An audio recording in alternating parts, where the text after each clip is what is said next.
Hello students, নতুন আরেকটা অঙ্ক নিয়ে চলে আসলাম। নতুন কোনো একটি চ্যাপ্টার থেকে। এই চ্যাপ্টারটা হলো দ্বিঘাত বহুপদ রাশিমালা। ঠিক আছে, চ্যাপ্টারটা হলো বহুপদ রাশিমালা। বহুপদ রাশিমালা থেকে নতুন আরেকটা অঙ্ক নিয়ে আসলাম। অঙ্কটার মধ্যে কি বলেছে, কোশ্চেনটার মধ্যে কি বলেছে, যদি a plus four into X square, a plus four, এই a প্লাস ফোরটা ইন্টুর মধ্যে আছে, অর্থাৎ ব্র্যাকেটের মধ্যে আছে, a plus four x square minus 13x plus 3a এর বহুপদ রাশি শূন্যদ্বয়ের একটি অপরটির অনন্য হয়। অর্থাৎ এখানে শূন্যদ্বয়ের কথা বলেছে। কার কথা বলেছে? শূন্যদ্বয়ের কথা বলেছে। যদি শূন্যদ্বয় হয়, যদি শূন্যদ্বয়ের কথা একটি অপরটির অনন্য হয়। এখন একটা শূন্য যদি যা ধরি, ঠিক আছে, কোনো শূন্য এখানে দেওয়া নেই, তাহলে যেহেতু কোনো শূন্য দেওয়া নেই, তাহলে আমি কি করব? তাহলে ওই শূন্যটার সঙ্গে তাহলে মনে করি মনে করি মনে করি একটি শূন্য কত? একটি শূন্য। প্রথম কথা হলো একটি শূন্যকে আমি কত ধরলাম? একটি শূন্য সমান সমান কত? আলফা। আচ্ছা, তো সুতরাং অপর শূন্যটি কত হবে? অপর শূন্যটি অপর শূন্য শূন্যটি কেন অপর শূন্যটি? কেননা এই যে সবটা A plus four into X square, X এর সর্বোচ্চ পাওয়ার। তো এক্স এর সর্বোচ্চ পাওয়ার, যেটাকে আমরা ডিগ্রি বলি, হ্যাঁ, এক্স এর সর্বোচ্চ ডিগ্রি বা মাত্রা বলি, ঠিক আছে। তো এক্স এর সর্বোচ্চ পাওয়ারটা কত এখানে? 2। তাহলে এটা একটা কি? কোয়াড্রেটিক অথবা দ্বিঘাত বহুপদ রাশিমালা। এবার এই দ্বিঘাত বহুপদ রাশিমালার বীজ কটা থাকবে? দুটা থাকবে, দুইটা বীজ থাকবে। যদি a plus four into X square minus 13x plus 3a বহুপদ রাশিমালা, এই সবটা হলো একটা বহুপদ রাশিমালা।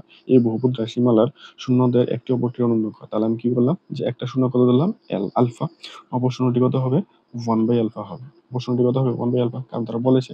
এবার বলেছে একটি অপরটির অনন্য হয়, তাহলে এর মান নির্ণয় করো। যখন এরকম বলা থাকে যে একটি অপরটির অনন্য, তাহলে আমি এই শূন্য দুটাকে মাল্টিপ্লাই করে দেবো, গুণ করে দেবো, ঠিক আছে।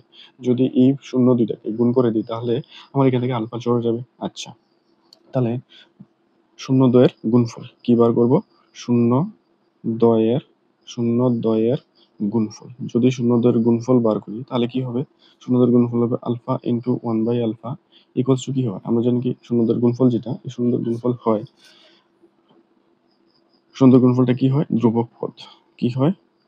ধ্রুবক পদ ডিভাইডেড বাই কত হবে? কোফিশিয়েন্ট অফ এক্স স্কোয়ার বা এক্স স্কোয়ার এর সহগ। এক্স স্কোয়ার এর সহগ। আচ্ছা, এখন যদি আমি দেখি সমান সমান কত হবে? সমান সমান হবে যে আলফা ইন্টু 1/আলফা। এই আলফা কাট করলে পরে কত থাকে? 1। আর এখানে ধ্রুবক পদ যেটা, তো ধ্রুবক পদ কোত্থেকে ধ্রুবক পদটা বার করবো? ওই যে বহুপদ রাশিমালাটা দেওয়া আছে, তাহলে এখানে এক্স ওয়ালা টার্ম আছে, এখানেও এক্স ওয়ালা টার্ম আছে, আর এখানে এক্স ওয়ালা টার্ম নেই। তো যেখানে এক্স ওয়ালা টার্ম নেই, সেটাকে আমরা ধ্রুবক পদ বলি। তো ধ্রুবক পদটা কত এখানে? 3a। ধ্রুবক পদটা কত লিখতে পারি? 3a, যেখানে এক্স ওয়ালা টার্মটা নেই। ডিভাইড বাই এক্স স্কোয়ারের সহগ। এক্স স্কোয়ার কোথায় আছে? এটা। তো এটার সহগটা কত? এই এক্স স্কোয়ার এর সহগ হলো এক্স স্কোয়ারটা বাদ দিয়ে বাকি যা থাকে a প্লাস ফোর। তাহলে আমি এখানে বসাতে পারি a প্লাস ফোর, বসালাম। এবার এটা নিচে তো কিছু নেই, কিছু না থাকলে আমরা মনে মনে কি ধরি? 1 আছে। এবার যদি ক্রস মাল্টিপ্লাই করি, এটার সঙ্গে 1 এটা মাল্টিপ্লাই করবো, এটার সঙ্গে এটা মাল্টিপ্লাই করবো। যদি এটার সঙ্গে এটা মাল্টিপ্লাই করি, এটার সঙ্গে যদি এটা মাল্টিপ্লাই করি, তাহলে 3a ইকুয়ালস টু এটার সঙ্গে যদি এটা মাল্টিপ্লাই করি a প্লাস ফোর হবে।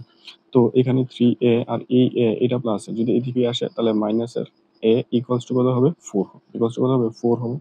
এখন যদি দেখি 3a থেকে যদি একটা a মাইনাস করি, তাহলে কত হবে? 2a হবে। 3a থেকে যদি একটা a মাইনাস করি, তাহলে 2a ইকুয়ালস টু কত? 4। আচ্ছা, এখন যদি দেখি আমি a এর ভ্যালু বার করব, a এর ভ্যালুটা কত হবে? 4/2। যদি 4/2 হয় তাহলে কাটি। এখন দেখি a ইকুয়ালস টু কত হবে? 2 হবে। এখন এই a ইকুয়ালস টু, এটাই তো আমাকে বার করতে বলেছে। যে যদি কোশ্চেনটায় দেখি, কোশ্চেনটা কি বলেছে যে এর মান কত হবে? এর মান নির্ণয় করো। তাহলে এর মান কত বার করলাম? এর মান বার করলাম যে এর ভ্যালুটা কত আসলো? 2 আসলো। বাস এতটুকুই তো বলেছে আমাকে।